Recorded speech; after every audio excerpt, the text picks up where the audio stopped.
The sweltering Arizona sun beat down mercilessly as Matilda Hayes plunged her shovel into the parched earth, her calloused hands blistered and raw. Behind her, her two young daughters, Emma and Sarah, attempted to help with their small tin buckets, their faces streaked with dirt and sweat. The drought of 1879 had shown no mercy to the modest homestead Matilda had fought to maintain since her husband's passing 3 years prior. "Mama, I'm thirsty," 7-year-old Emma whimpered, her small voice cracking from dehydration. "Just a little longer, sweetheart," Matilda promised, though her own throat burned with thirst. The water barrel at their cabin had run dry 2 days ago, and the creek that once flowed a quarter-mile from their home had dwindled to nothing but cracked mud. Their last hope was digging deep enough to reach the water table. 5-year-old Sarah sat down in the dirt, her energy depleted. "I can't dig anymore, Mama," Matilda paused, wiping sweat from her brow with the back of her hand. The hole they'd managed was barely 3 feet deep, nowhere near what they needed. Her muscles screamed in protest as she lifted the shovel again, determination overriding her body's pleas to stop. The sound of hoofbeats made her freeze. Visitors were rare in this remote part of the territory, and not always welcome. Instinctively, she positioned herself between her daughters and the approaching rider. A tall figure on horseback emerged from the shimmer of heat rising off the distant plains.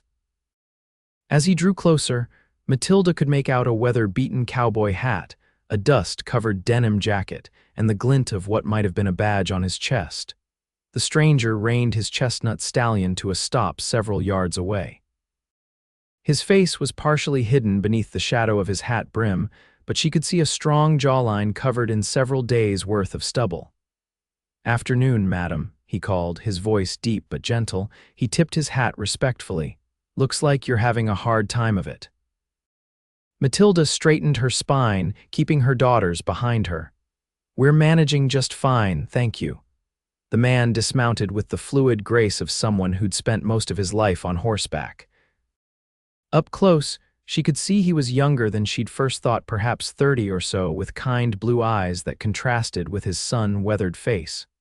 "Name's Marshall Reid, madam. I'm passing through on my way to Tucson." He glanced at the shallow hole she'd been digging. "If you don't mind my saying, that's not going to get you to water. Not in this drought." "We don't have much choice," Matilda replied, her voice strained from thirst and exhaustion. Marshall looked from her to the two small girls peering out from behind their mother's skirts. His expression softened further. "I'll dig a well for all of you," he said simply. Matilda blinked, certain she'd misheard. "I beg your pardon, a proper well," he clarified, removing his hat and running a hand through his sandy brown hair. "I've dug a few in my time. Know how to find the right spot, too." He knelt down to eye level with Emma and Sarah. "Would you young ladies like some water that doesn't require your mama to work herself to the bone?" The girls nodded eagerly, though they remained pressed against Matilda's skirts. "That's very kind, Mr. Reid, but we can't pay you," Matilda said, pride warring with desperate need. Marshall stood and met her gaze directly. "Didn't ask for payment, madam. Just seems the Christian thing to do." Something in his straightforward manner and the honest look in his eyes made Matilda hesitate. Then Sarah tugged at her skirt. "Please, Mama," she whispered. "I'm so thirsty." Matilda swallowed hard. "All right, Mr. Reid, we'd be grateful for your help." Marshall nodded once. "Let me water my horse and I'll get started right away.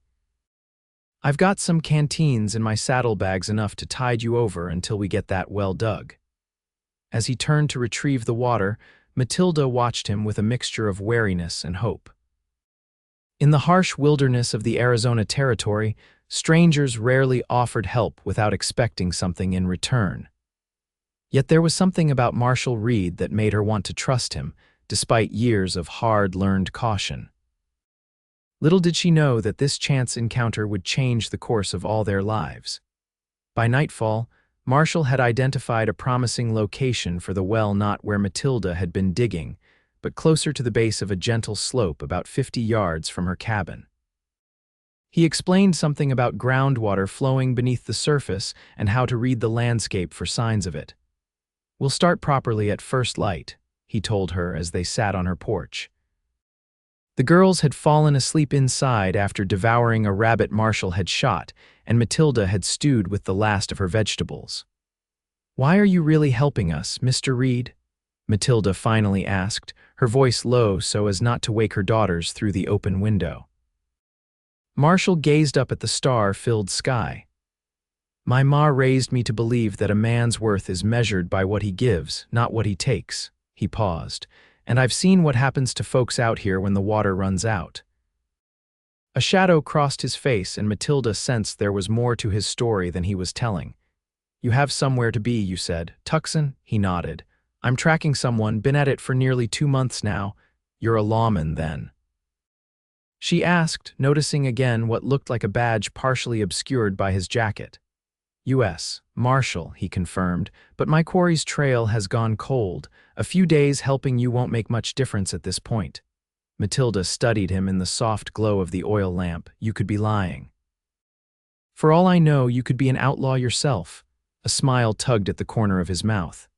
"Fair enough, Mrs. Hayes. Trust is hard to come by out here, but I reckon by the time that well is dug, you'll know my character well enough." "It's Miss Hayes, actually," she corrected him. "Matilda. Though most called me Tilly before." She trailed off, unwilling to delve into painful memories. "Tilly," he repeated softly. "It suits you." A comfortable silence fell between them, broken only by the chirping of crickets and the occasional distant howl of a coyote. For the first time in longer than she could remember, Matilda felt the knot of tension in her shoulders begin to ease. Whatever Marshall Reid's true motivations, her daughters would have water tomorrow. For tonight, that was enough. Morning came with the promise of another scorching day. Matilda woke before dawn to find Marshall already outside, organizing tools and marking the spot for the well. She watched him from the window for a moment, struck by the purposeful efficiency of his movements. "Is that the man who's going to bring us water, Mama?" Emma asked, appearing at her side and rubbing sleep from her eyes. "Yes, sweetheart. Mr. Reid is going to help us dig a well." "I like him," Emma declared with the simple confidence of childhood. "He doesn't talk to us like we're babies." Matilda smiled and pressed a kiss to her daughter's tousled hair. "Let's get breakfast started. He'll be hungry after all that work." By midday, Marshall had dug down nearly 6 feet, the hole wide enough for him to work comfortably. Matilda brought him water at regular intervals, each time marveling at his stamina. His shirt clung to his back, soaked with sweat, muscles straining as he lifted shovelful after shovelful of earth. "You should rest," she told him as the sun reached its zenith. "No one can work in this heat without a break." Marshall paused, leaning on his shovel. "Grew up working cattle in Texas summers," he said, accepting the dipper of water she offered. "This is practically pleasant by comparison." Matilda raised an eyebrow skeptically. "Pleasant or not, I'm insisting you come eat something. The girls have been helping me prepare a meal." He climbed out of the well, using the wooden braces he'd already begun installing to prevent cave-ins. "Yes, madam," he said with a slight bow that made her laugh despite herself. Over a simple meal of cornbread and beans, Matilda learned more about her mysterious benefactor. Marshall had indeed grown up on a cattle ranch near San Antonio, the youngest of 4 brothers. He'd fought briefly in the closing days of the Civil War despite being underage, then returned home to find his family's ranch in ruins. "What made you become a marshal?" Sarah asked. Her earlier shyness completely vanished. Marshall smiled at the little girl. "Well, after the war, there were a lot of desperate men causing trouble. My oldest brother was killed by cattle rustlers. I joined a posse to hunt them down, and afterward, the marshal who led us offered me a job." "Have you shot lots of bad men?" Emma asked eagerly. "Emma," Matilda scolded. Marshall shook his head. "Not as many as you might think. Most folks surrender when faced with the law. I'm prouder of the people I've helped than those I've had to hurt." His gaze met Matilda's, and something unspoken passed between them, an understanding that they both knew the weight of difficult choices and hard-won survival. "What about you, Miss Hayes?" he asked. "What brought you to this particular patch of wilderness?" Matilda hesitated, then decided there was no harm in sharing her story. My husband William and I came from Missouri 5 years ago. He had dreams of raising horses, said this land was perfect, cheap, and wide open. Her expression grew distant. He was killed in a flash flood while bringing supplies back from town. That was 3 years ago. Marshall's face showed genuine sympathy without the pity that Matilda had come to resent from others. And you stayed on. It wasn't a question, but she answered anyway. This is our home. The girls were born here, and despite everything, William was right about one thing: the land is beautiful. That it is, Marshall agreed, his gaze taking in the sweeping vistas beyond her modest homestead. After the meal, Marshall returned to his digging, refusing Matilda's offer to help. By sundown, the well was nearly 12 feet deep, and Marshall announced he'd struck damper soil, a promising sign. Tomorrow we should reach water, he told her as they again sat on the porch after the girls were asleep. Then I'll show you how to build a proper windlass to draw it up. I still don't know how to thank you, Matilda said softly. Marshall was silent for a long moment. My wife and son died of typhoid 6 years ago, he finally said, his voice low. Bad water. I was away chasing outlaws across the panhandle by the time I got back. He trailed off, then cleared his throat. So maybe this is my way of making peace with that, ensuring another mother and her children have clean water. Matilda's heart ached for him. Without thinking, she reached out and placed her hand over his where it rested on the porch rail. I'm sorry for your loss, Marshall. He looked down at their hands, then gently turned his palm up to clasp hers. I haven't spoken of them in years, he admitted. Strange how easy it is to talk to you. The night air seemed to grow charged around them. Matilda became acutely aware of the warmth of his hand, the nearness of him, the subtle scent of leather and sun-warmed skin. She withdrew her hand, suddenly flustered. It's getting late, she said, rising from her seat, and tomorrow will be another long day. Marshall stood as well, respecting her unspoken boundaries. Good night, Tilly, he said softly. Good night, Marshall, she replied, disappearing into the cabin before he could see the color that had risen to her cheeks. Morning revealed a transformation in the landscape. Clouds had gathered overnight, unusual for the season, casting the desert in a softer light.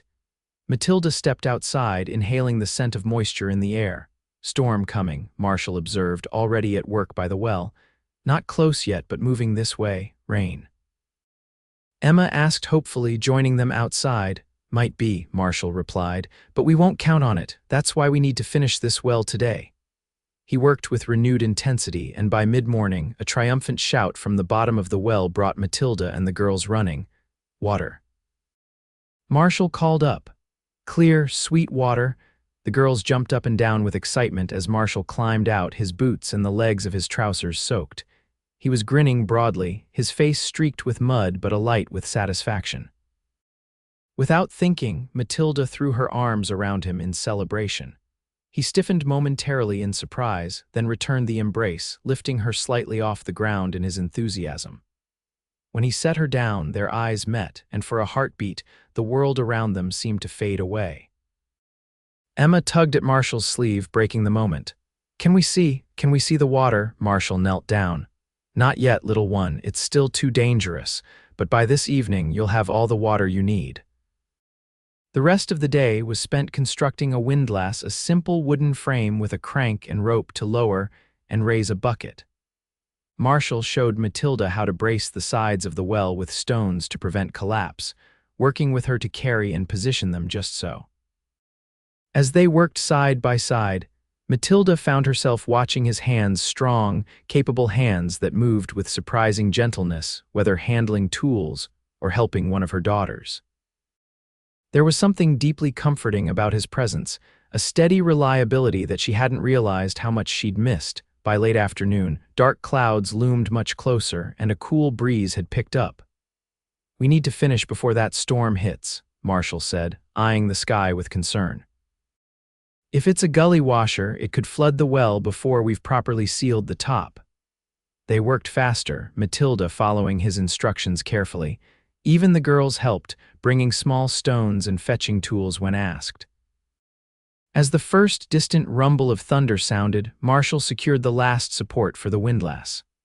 "Let's test it," he said, lowering the bucket he'd repaired into the depths of the well. When it came back up, brimming with clear water, all four of them cheered. Marshall poured some into a cup and tasted it. Sweet and clean, he pronounced, offering the cup to Matilda. She took a sip and closed her eyes in appreciation. After weeks of rationing increasingly muddy water from distant sources, the cool, fresh taste was like a miracle. "Girls, come taste," she called, her voice thick with emotion. As Emma and Sarah took careful sips, their eyes widening with delight, Marshall began constructing a simple roof over the well to keep out debris and rain. The wind was picking up now, and the first fat raindrops began to fall. "Inside, quickly," Matilda urged as lightning flashed in the distance. They barely made it to the cabin before the skies opened. Rain lashed against the windows as thunder crashed overhead. The girls squealed, half in fear and half in excitement at the dramatic display. "Perfect timing," Marshall said, shaking water from his hat.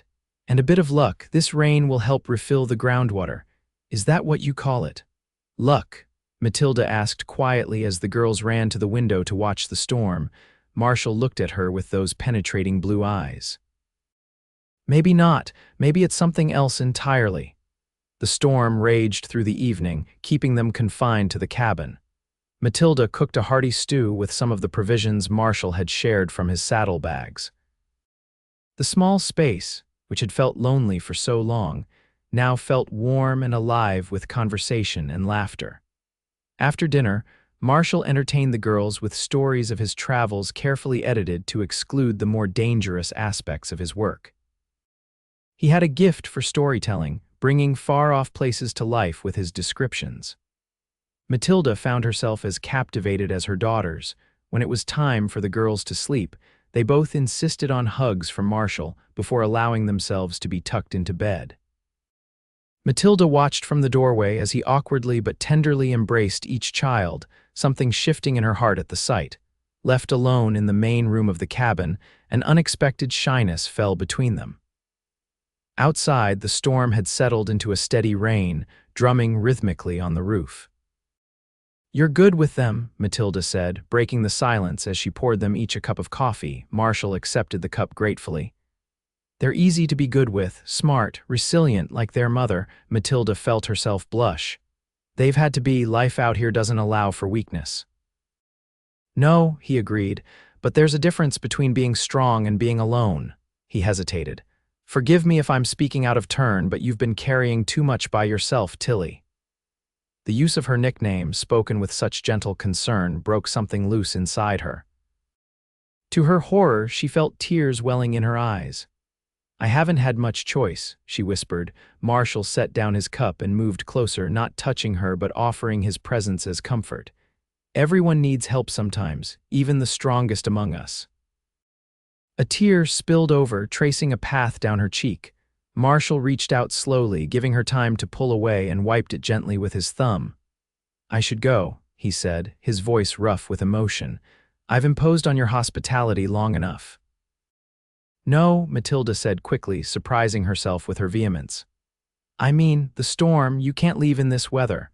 Marshall studied her face, seeming to search for something. Whatever he saw there made him nod slowly. "If you're sure." "I am," she said more steadily. "You can use William's old bedroll by the fire." Later, as Matilda lay in her bed listening to the rain and the occasional shifting of Marshall on the floor of the main room, she found herself facing truths she'd been avoiding. The ranch was too much for her to manage alone. Each season had become a struggle for survival rather than living. And most surprisingly, after just 2 days, the thought of Marshall Reid leaving left an ache in her chest she couldn't explain. Morning brought clear skies and a transformed landscape. The parched earth had greedily absorbed the rain, and already hints of green were visible where there had been only dust the day before. "It's like magic," Emma breathed as they all stood outside surveying the scene. "Nature's resilience," Marshall replied. "It's always there, waiting for the right conditions to flourish again." He turned to Matilda, his expression growing serious. "I need to continue on to Tucson today." Her heart sank, though she'd known this moment was coming. "Of course, you've already delayed your journey too long for our sake."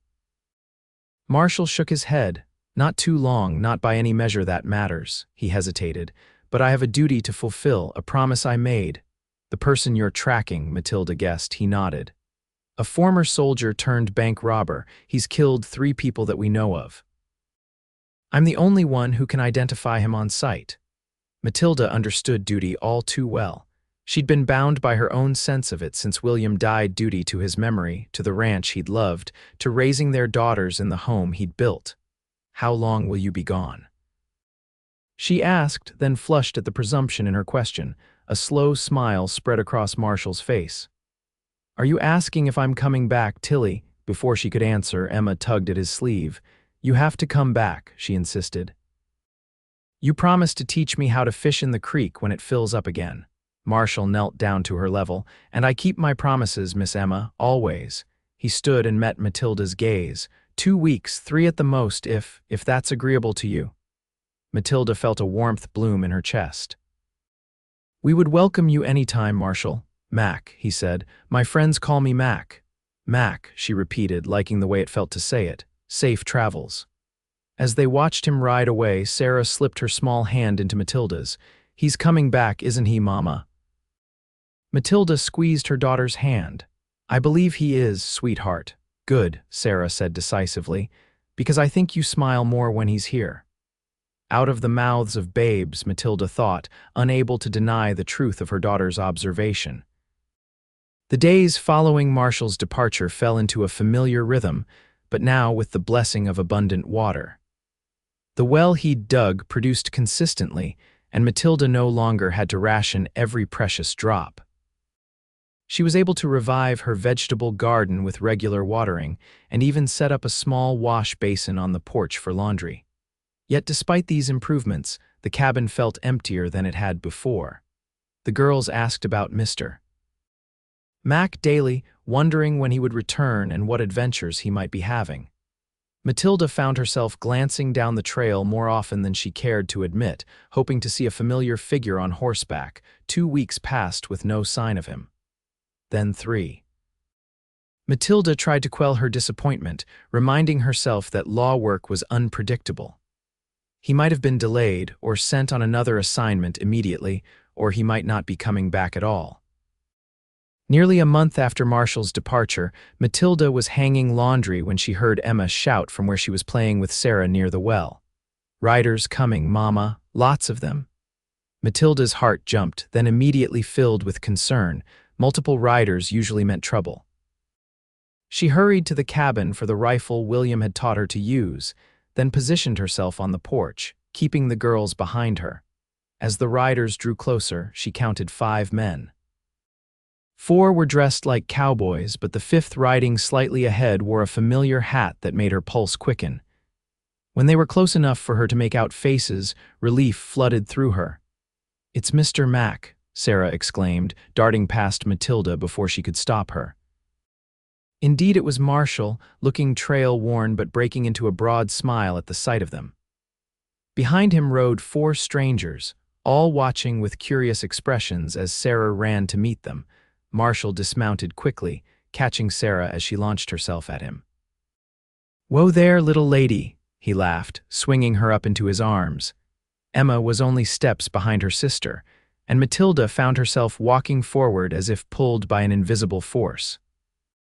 Marshall set Sarah down to greet Emma, then looked up at Matilda, his eyes warm with an emotion that made her breath catch.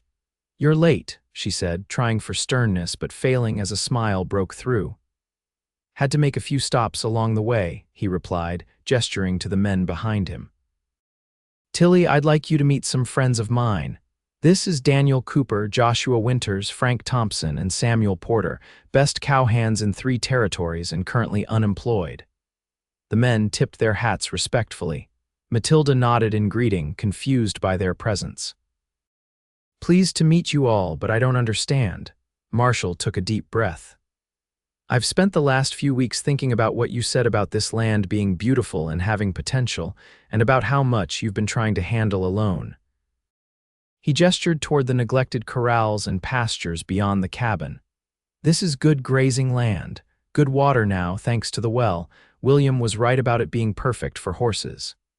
Matilda stared at him, beginning to understand where he was heading but scarcely daring to believe it. "These men worked with me years ago before I pinned on this badge," Marshall continued. "They know horses better than anyone. They're willing to help rebuild this ranch, work for a share of the profits once things are running. You want to restart William's horse ranch." Matilda asked, her voice barely above a whisper. Marshall stepped closer, lowering his voice so only she could hear. "I want to help you build something sustainable, something that will provide for you and the girls long term." He hesitated. "And selfishly, I want a reason to keep coming back here." "To you," the admission, simple and honest, stole her breath. Before she could respond, he hurried on. "I'm not asking for anything, Tilly, just a chance to help.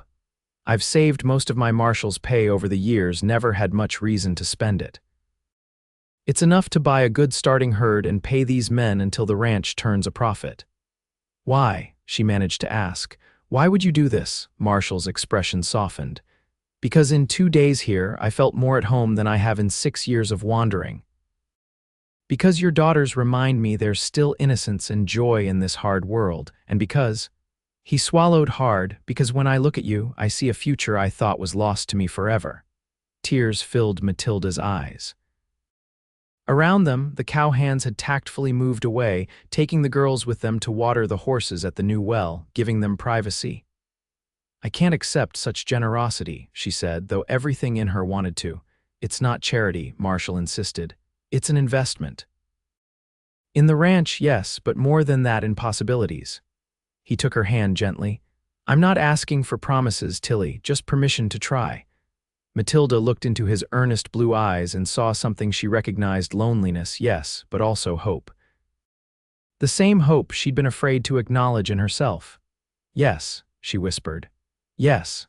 The smile that illuminated his face was like sunrise breaking over the desert, transformative and full of promise. The next few weeks passed in a whirlwind of activity. True to his word, Marshall, now firmly Mac to everyone at the ranch, brought in a small herd of quality mares and 2 stallions with impressive bloodlines. The cowhands, who had set up a bunkhouse in the old barn, worked from dawn till dusk repairing fences, clearing pastures, and restoring the corral system William had begun years ago. Mac divided his time between helping with the ranch work and his continuing duties as a marshal, which took him away periodically but always for shorter stretches than that first absence.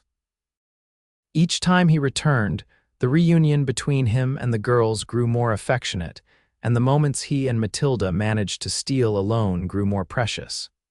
By midsummer, the Hayes Ranch was taking shape as a proper operation. Word had spread through the territory about the quality stock they were raising, and already 2 buyers had made the journey to place orders for foals not yet born. One evening, as Matilda and Mac sat on the porch watching the sunset after the girls had gone to bed, he broached a subject they'd been dancing around for weeks. "The men are talking about building a proper house," he said, his voice carefully neutral. "They say the family needs more room than this cabin, especially as the ranch grows." Matilda nodded slowly. "They're right, the girls are getting bigger, we could use more space." Mac turned to face her directly. "Tilly, I need to ask you something, and I want you to answer honestly, not out of any sense of obligation." Her heart began to race. "All right. These past months have been the happiest of my life since I lost my family," he said, his voice low and intense. "Being here, helping build something lasting, watching Emma and Sarah grow and thrive, it's given me purpose again. But more than anything, it's being with you that makes me want to wake up each morning." He took her hand, his touch warm and familiar now. "I love you, Matilda Hayes. I think I started falling in love with you the moment I saw you digging that hopeless hole, refusing to give up even when all odds were against you." Matilda's eyes filled with tears, but they were tears of joy. "Mac, I'm not asking to replace William in your heart," he continued quickly. "I know he'll always be part of you, part of the girls, but I'm hoping there might be room for me too." "There already is," she whispered. "More than room, you've become essential, Mac, to all of us." Hope blazed in his eyes. "Are you saying—" "I'm saying I love you too," Matilda admitted, the words feeling both monumental and completely natural. The girls adore you, and I can't imagine our future without you in it." Mac's smile was radiant as he reached into his pocket and pulled out a small, worn velvet pouch. "I've been carrying this for weeks, waiting for the right moment." He opened it to reveal a simple gold band with a small pearl. "It was my mother's. I'd be honored if you'd wear it as my wife." Matilda gazed at the ring, then at the man offering it, this man who had appeared in their lives when they needed him most, who had built them a well and then proceeded to rebuild their entire world. "Yes," she said firmly. "Yes, I will marry you, Marshall Reid." He slipped the ring onto her finger, then pulled her close for a kiss that held all the promise of their shared future. Their wedding took place that autumn, a joyous affair attended by neighbors from miles around, all curious about the transformation of the Hayes Ranch and the U.S. Marshall, who had made it happen. Emma and Sarah were delighted to be flower girls, scattering late blooming wildflowers before their mother as she walked toward her groom. Mac had officially resigned his position as a marshal, deciding to commit fully to the ranch and his new family. The badge that had defined him for so long was now tucked away in a drawer, a reminder of the path that had led him to them, but no longer his primary purpose. As they exchanged vows beneath an arch the cowhands had constructed near the well, the place where their story had begun, Matilda felt a sense of completion she had never expected to find again after William's death. Not a replacement for what she had lost, but a new chapter, equally valuable and full of its own unique joy. "I promise to cherish you and the girls for all my days," Mac vowed, his voice steady and sure. "To build a life of security and happiness with you, and to never take for granted the miracle that brought us together. And I promise to stand beside you through whatever challenges come our way," Matilda responded. "To make a home with you filled with love and laughter, and to remind you every day of the difference you've made in our lives, starting with a well that gave us far more than just water." As they sealed their promises with a kiss, cheers erupted from their assembled friends and ranch hands. Emma and Sarah hugged them both as soon as they separated, creating a family embrace that symbolized the bonds they had formed. The celebration continued well into the evening, with music and dancing and more food than Matilda had seen in one place since before the war. As darkness fell, lanterns were lit around the property, casting a warm glow over the gathering. "Look at all this," Mac said quietly to Matilda as they took a moment alone, watching the festivities from the porch of what would soon be their new home, a spacious two-story house nearing completion on a rise overlooking the ranch. From that first well to all of this in less than a year. Matilda leaned against his shoulder, contentment flowing through her. "It seems impossible, doesn't it, that so much could change so quickly?" "Not impossible," he corrected gently, "just rare and precious, like finding water in the desert exactly when you need it most." She smiled up at him, this man who had become the center of their world. "I think perhaps we found each other exactly when we needed it most." Mac's arm tightened around her waist. "That we did, Mrs. Reid, that we most certainly did." In the years that followed, the Hayes Reid Ranch, as it came to be known, flourished beyond anyone's expectations.